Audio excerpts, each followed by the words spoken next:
So ayan mga kadrama-rama, alam ko pong inaabangan nyo po no, yung next na mangyayari po dito sa Abot Kami na Pangarap dahil sobrang nakaka-tense na nga po no, tsaka nakaka-excite na nga din po talaga mga kadrama yung pinapakita ni Director every episode dito sa Abot Kami na Pangarap habang papalapit na nga po yung pagtatapos nito. At alam naman po natin mga kadrama na hanggang ngayon talaga ay tinatago pa rin talaga ni Moira yung kanyang pagkatao sa pangalan talaga ni Morgana, na kung saan yun ay ang kanyang kapatid.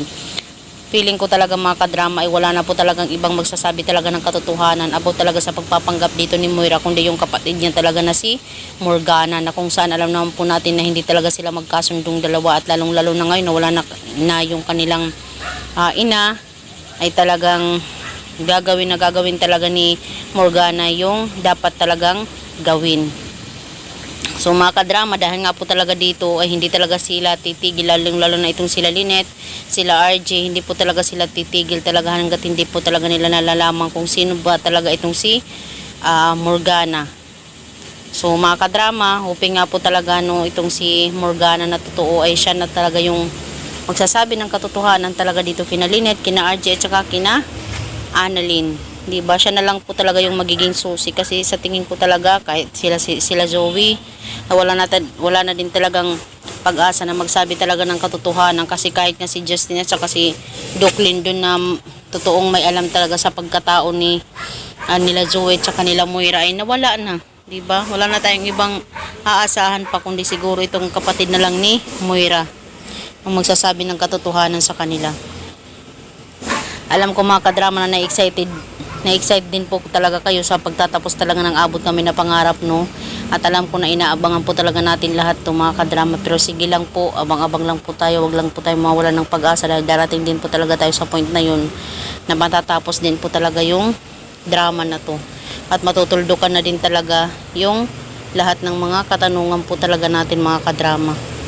So mga kadrama, hoping nga po talaga no ay malaman na talaga yung sekreto ni Moira para din talaga matuldukan na yung lahat ng mga question natin sa ating isipan, at lalong-lalo na itong sila RJ tsaka sila Lynette, sila Giselle.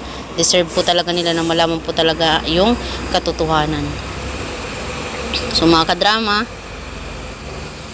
maraming salamat agin sa palagi niyong panunood no. Huwag niyo pong kalimutan na i-like, i-share tsaka subscribe po ang aking channel para sa susunod na video mga kadrama is ma-update ko po kayo. Gusto ko lang po talaga kayong pasalamatan dahil malaking tulong po talaga kayo sa aking channel mga kadrama. Kung alam niyo lang, malaking tulong po yung naibigay niyo po talaga sa akin. So hoping nga po talaga mga kadrama malaman na talaga yung katotohanan about dito kay Moira. So mga kadrama, abang-abang lang po tayo, kapit bisig, maaabot din talaga natin yung ating mga pangarap na one day talaga ay marireveal na talaga yung katotohanan about sa pagkatao talaga ni Moira. So yun lang po mga kadrama, maraming salamat again sa palagi niyong panonood.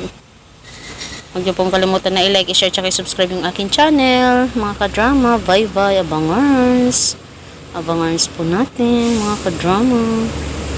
Bye.